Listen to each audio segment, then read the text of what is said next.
Hace 70 años, Harry Markowitz introdujo la teoría de carteras moderna. Como muchas teorías, o al menos las más importantes, no vino a innovar nada, sino simplemente a poner por escrito algo que ya se venía haciendo en el mercado. Esta teoría proponía que la diversificación puede mejorar los retornos de tu inversión ajustados por riesgo y además explicaba los factores a tener en cuenta para obtener ese apreciado retorno sin riesgo, o con poco riesgo, al menos. A diferencia de hoy, hace 70 años solo había dos sitios donde meter el dinero fácilmente, en bolsa y en bonos. Así que el mix de inversión perfecto iba a tener un poco de ambos. Así nació o se puso de moda la cartera 60-40, que muchos conoceréis y que propone que pongas un 60% de tu dinero en bolsa y un 40% en bonos. Esta se convirtió en la cartera óptima, así dicho con un tono celestial. Y como cualquier cosa en cualquier momento histórico que promete hacernos ganar dinero con poca dificultad y riesgo, tuvo un gran éxito y se extendió a lo largo y ancho del planeta. Hoy vamos a narrar el fin de esta cartera óptima y el nacimiento de una nueva. Bienvenidos a un podcast sobre Bitcoin. Soy Alberto Mera y en estos episodios trato cuestiones sobre este nuevo activo, Bitcoin, su impacto en otras industrias e incluso en nuestra forma de encarar la vida. Hoy toca inversión y Bitcoin. Pero antes, un par de cosas. Lo primero es Relay. Relay te sonará, he hablado de Relay en el pasado y estoy haciéndolo en el presente. Si quieres comprar Bitcoin, yo recomiendo hacerlo a través de Relay porque ofrece para mí lo que es un equilibrio óptimo entre sencillez y privacidad. Tú mandas una transferencia a estos de Relay que están en Suiza y ellos te mandan Bitcoin a un monedero que tú controlas y del cual luego puedes mandar a un monedero frío. ¿A qué monedero frío? Enganchando ya con el siguiente tema.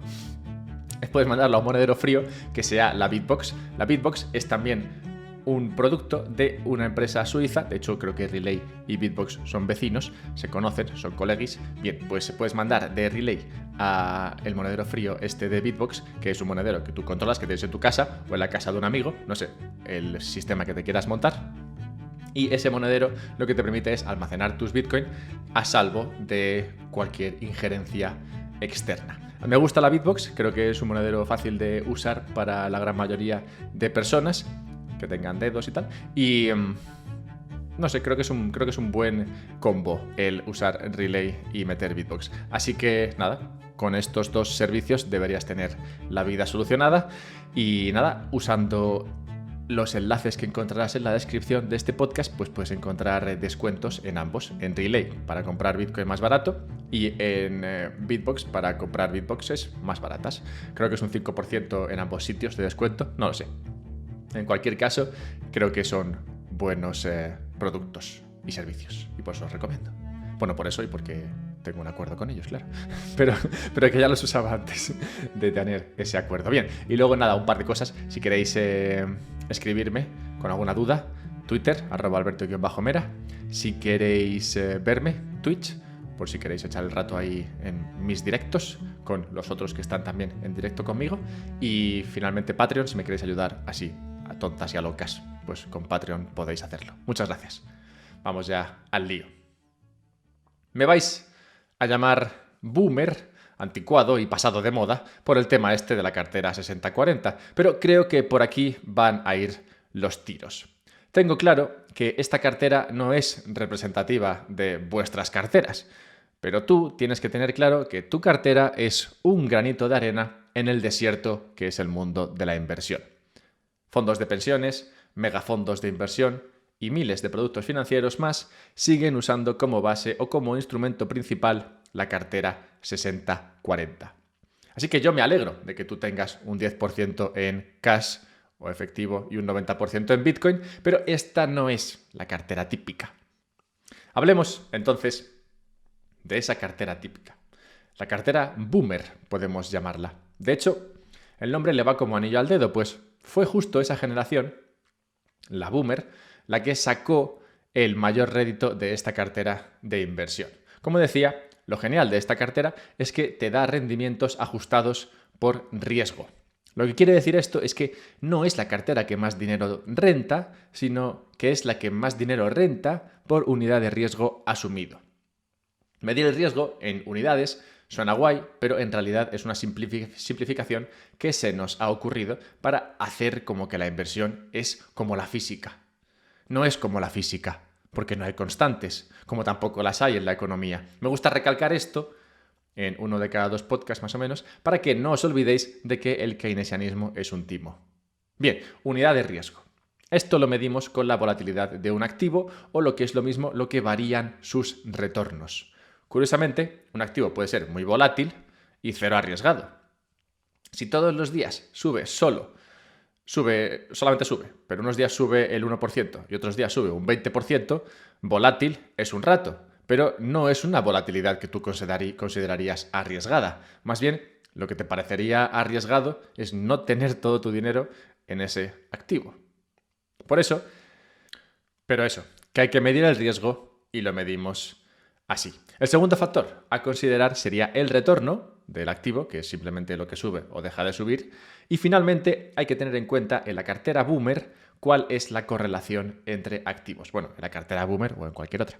Esta cartera supone que estás en más de un activo, pues la correlación mide cómo se comportan 2 o más activos entre sí.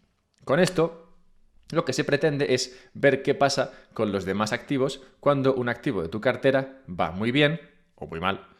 Si la correlación es positiva, cuando uno va bien, el otro también le va bien. Si es negativa, le va mal. Y si es neutra, pues ni le va ni le viene.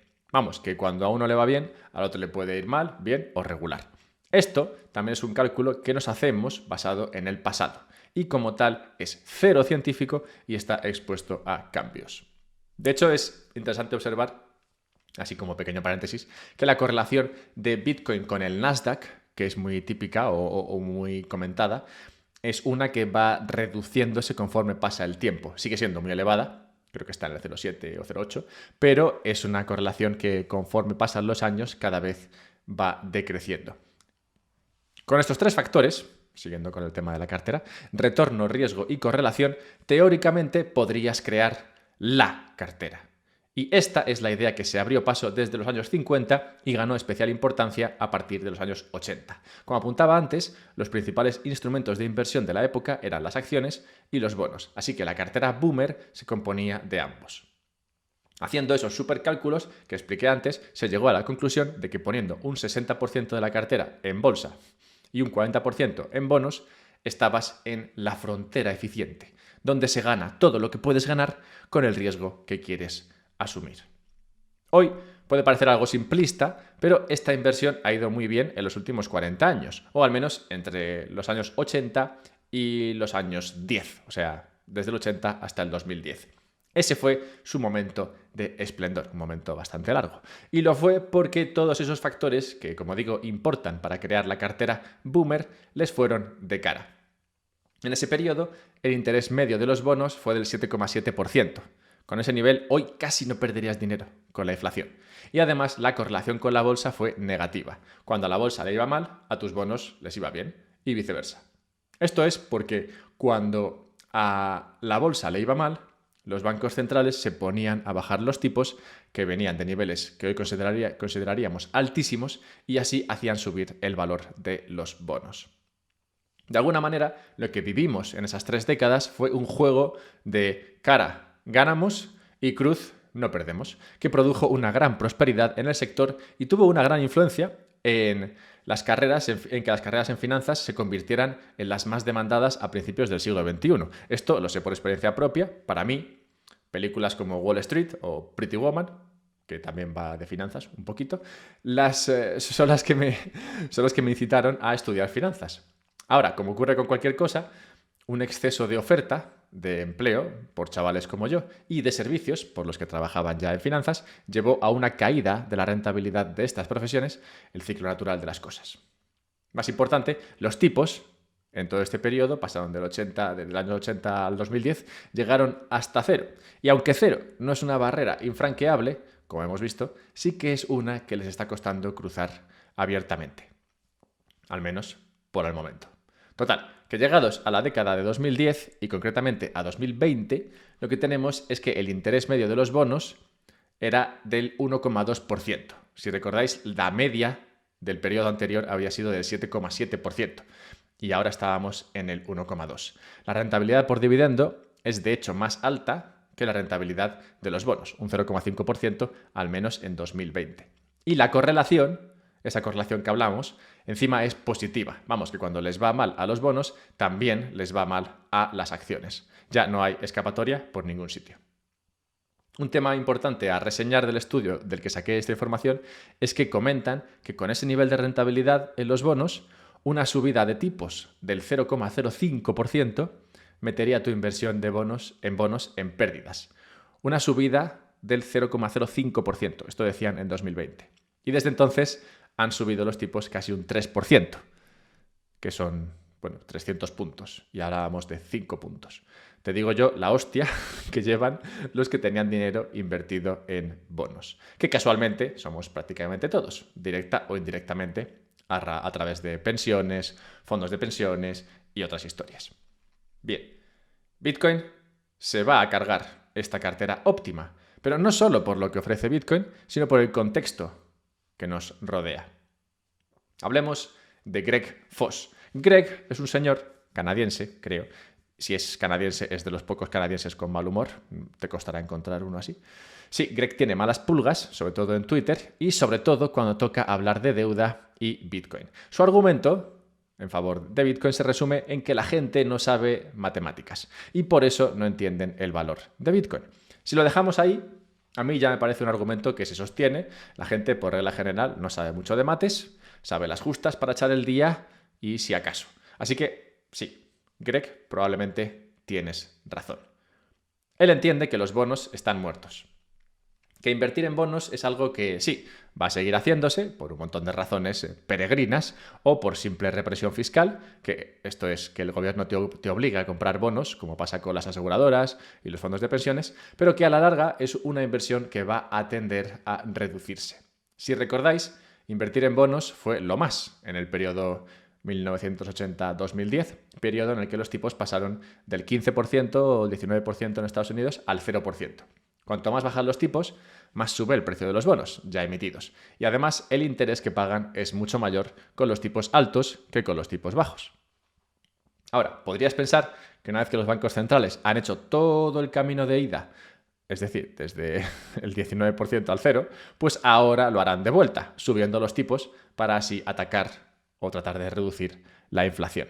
El problema es que en ese camino de ida, el planeta entero, con los estados a la cabeza, se pusieron hasta arriba de deuda. Deuda que no pagan, sino que refinancian.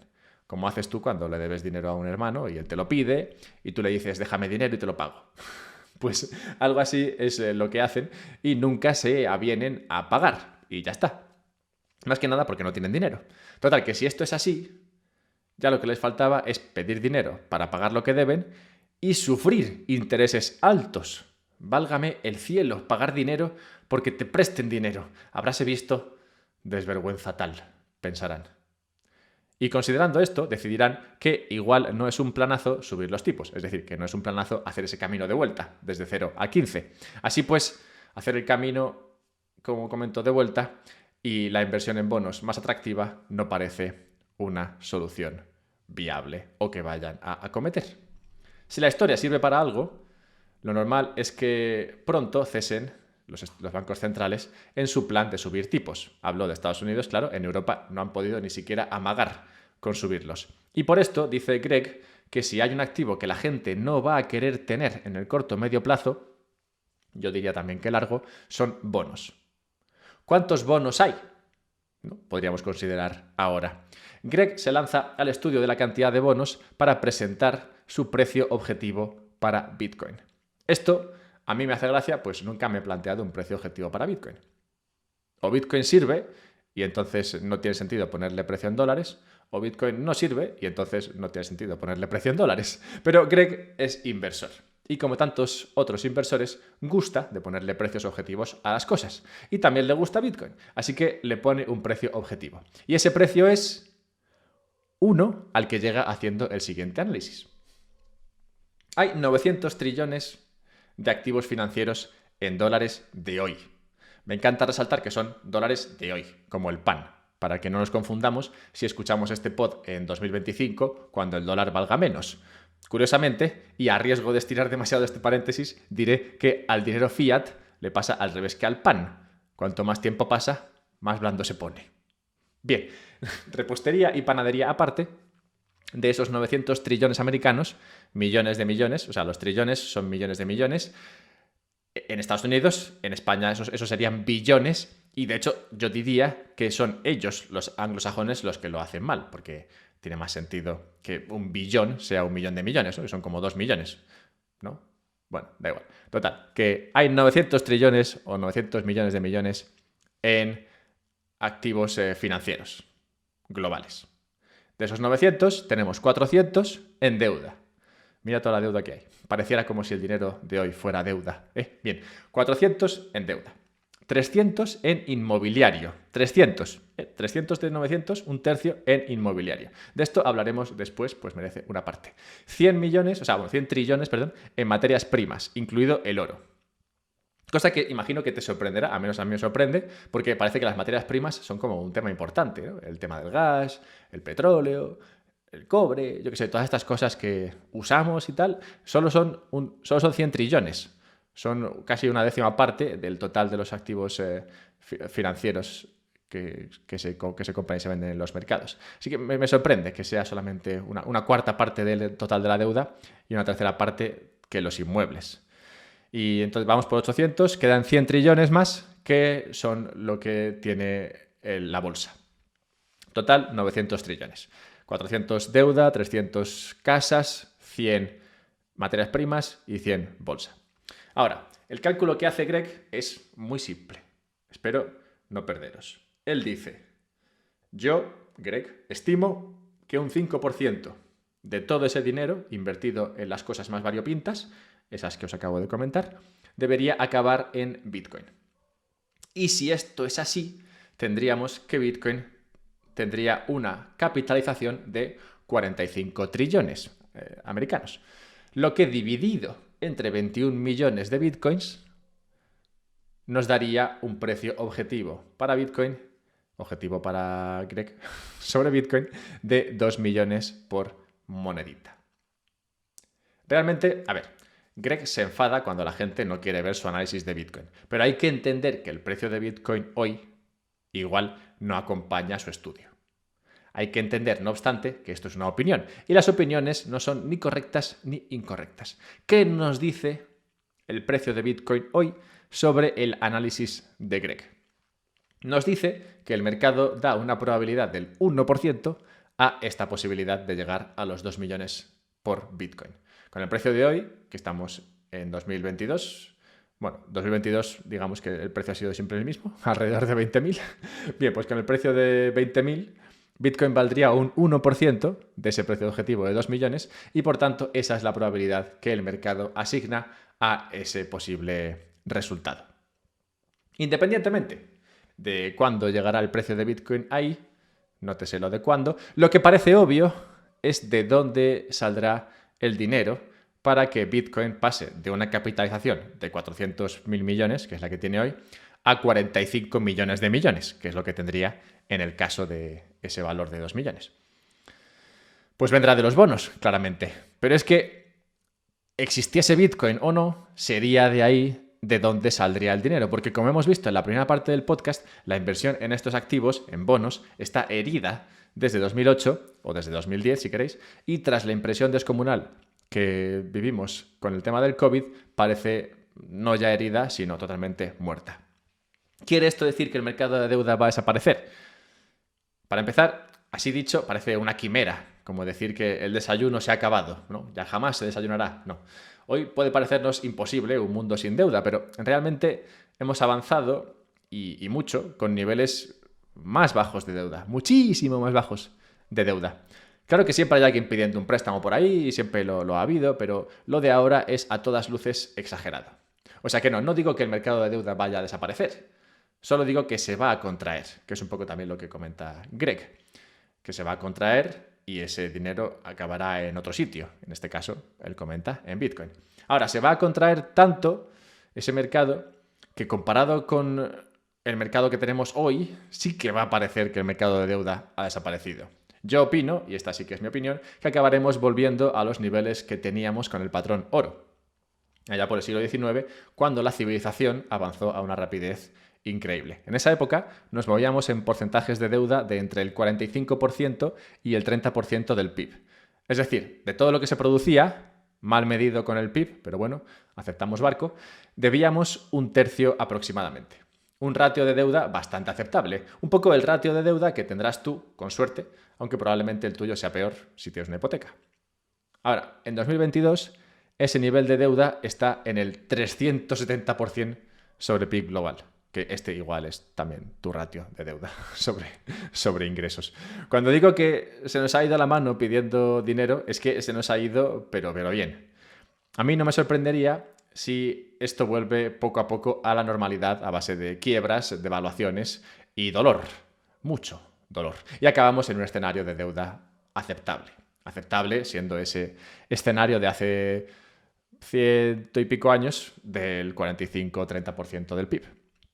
Y en ese tránsito, que como digo, pues igual no es una fiesta, solo Bitcoin queda ahí, cual islote al que agarrarse para no perder hasta la camisa. No me parece casual que fuese en 1952, como decía al principio, que Harry Markowitz desarrollase su teoría sobre la cartera de inversión óptima. 1952 es 30 años después de la destrucción del patrón oro. O lo que es lo mismo, 30 años desde que se acabó la posibilidad de ahorrar sin hacer nada. Bueno, trabajando simplemente. El ahorro, antes del dinero fiat, consistía en guardar el dinero que ganabas con tu trabajo. Ya está. Ese dinero se apreciaba frente a las cosas que querías comprar y así te protegías frente al futuro, que por definición es incierto. El dinero fiat y la devaluación continua a la que expone este impide que guardar el dinero en dinero sea una buena opción de ahorro. Sí, esto lo recalco para esa gran cantidad de personas que tienen el 60% de su ahorro, entre comillas, en dinero efectivo en una cuenta de un banco a la vista. Eso no es ahorrar, eso es dejar sangrar el valor de lo que has generado con tu trabajo poco a poco. Es como ver a Leonardo DiCaprio hundirse lentamente en el Atlántico después de que la egoísta esa que conoció en el Titanic no le dejase espacio en su mini balsita. Cada vez que mires tu cuenta bancaria, espero que esta sea la imagen que salte en tu cabeza. Total, que como ahorrar el dinero en dinero dejó de ser una buena opción, y al tiempo los países se pusieron a levantar deuda como si no hubiese un mañana para hacer frente al coste de las guerras que el mismo dinero fiat había permitido. Para más información sobre este tema, escuchar el podcast de El coste en vidas del dinero fiat, nombre dramático pero cierto. El escenario en el que nos encontrábamos en ese momento era uno en el que dinero caca, entonces el dinero no querías poner el dinero, teníamos bolsa y teníamos deuda. Esto en 1952. Y así tiene más sentido entender por qué Markowitz se puso a pensar en estas cosas. Cosas como la frontera eficiente y la cartera óptima y todo eso. Invertir pasó a ser, en la época de Markowitz y en adelante, una actividad necesaria para todos los que pretendiesen mantener el valor del dinero conseguido con su trabajo. Y sí, hoy se critica la cartera boomer porque hay muchos más instrumentos de inversión y principalmente porque uno de los activos más importantes en el universo inversor no tiene lugar. Hablo del inmobiliario. Ya os dije que hablaríamos de esto antes. 300 trillones, si recordáis, es el valor de todo el sector inmobiliario a lo largo y ancho del planeta. Esta es otra de esas curiosidades tristes que afloran hacia finales del siglo pasado. Más o menos a partir de 1971, si queréis poner una fecha así en vuestra mente, ese fue el momento en el cual el inmobiliario empezó a crecer de manera alocada. Estoy trabajando en un análisis más profundo de esta cuestión, pero espero que estos números que vienen a continuación os ayuden a entender la gravedad del asunto. En 1963, el coste medio de la vivienda en Estados Unidos era de unos $25.000. Y en 2021 ese coste rondaba los $450.000. 18 veces más cara que hace 60 años.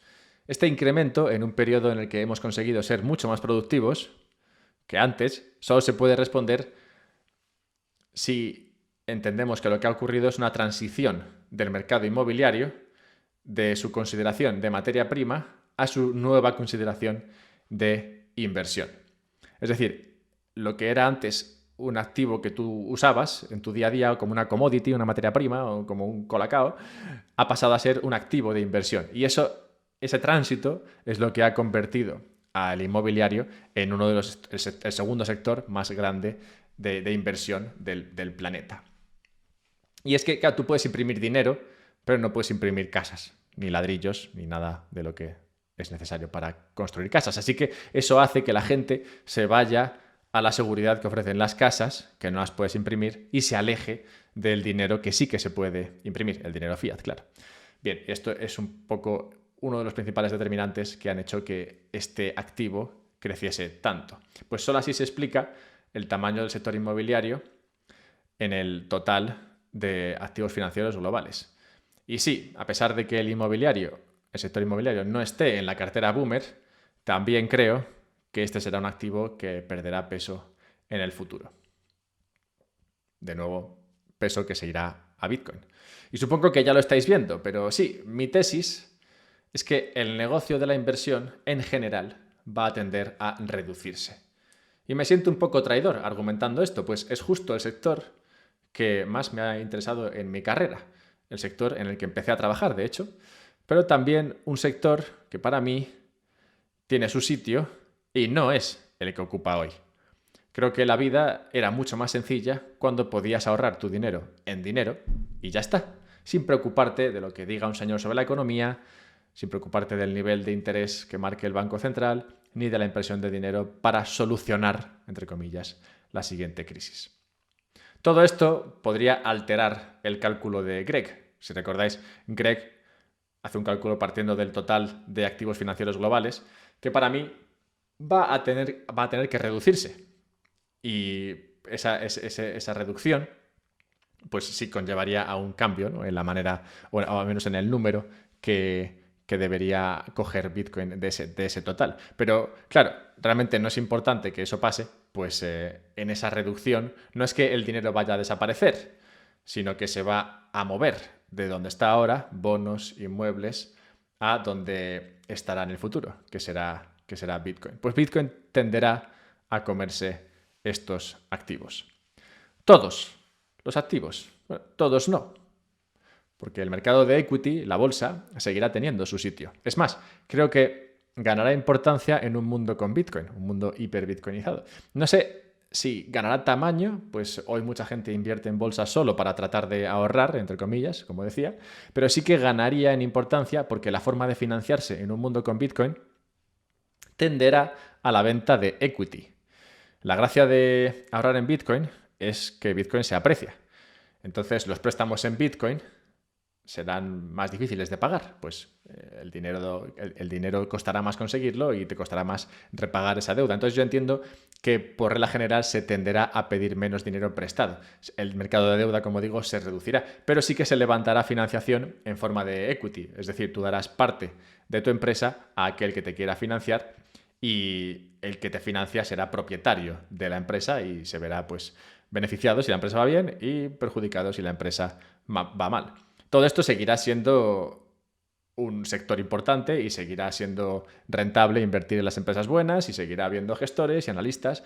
Solo digo que el peso que tiene hoy día este mercado, este sector, será uno mucho más reducido. Y por eso, por todo esto, creo que la cartera óptima 60-40 que se ha llevado usando y que se sigue usando 70 años después de que Harry Markowitz hablase de ella, es una que tiende a desaparecer y que en esa transición lo que ocurrirá será que Bitcoin irá ganando peso. Confío en que en 2052, el centenario de la teoría de la cartera eficiente o cartera óptima, esta sea una mucho más simple, una con menos fórmulas y accesible para todo el mundo. Confío en que para 2052 la cartera que sea óptima sea una en la que tienes Bitcoin y algo invertido en empresas que te gustan y de las que eres dueño. Pero si tú crees que esto no va a ser así, pues nada, dímelo en Twitter, @alberto_mera. Si crees que sí, quieres comprar Bitcoin, pues nada, ya sabes que puedes hacerlo a través de Relay. Si quieres guardarlo, puedes hacerlo en Bitbox. Y si quieres verme, puedes hacerlo en Twitch. También puedes ayudarme a través de Patreon y cosas así. Creo que yo lo he dicho todo. Así que nada, sed buenos y nos vemos pronto.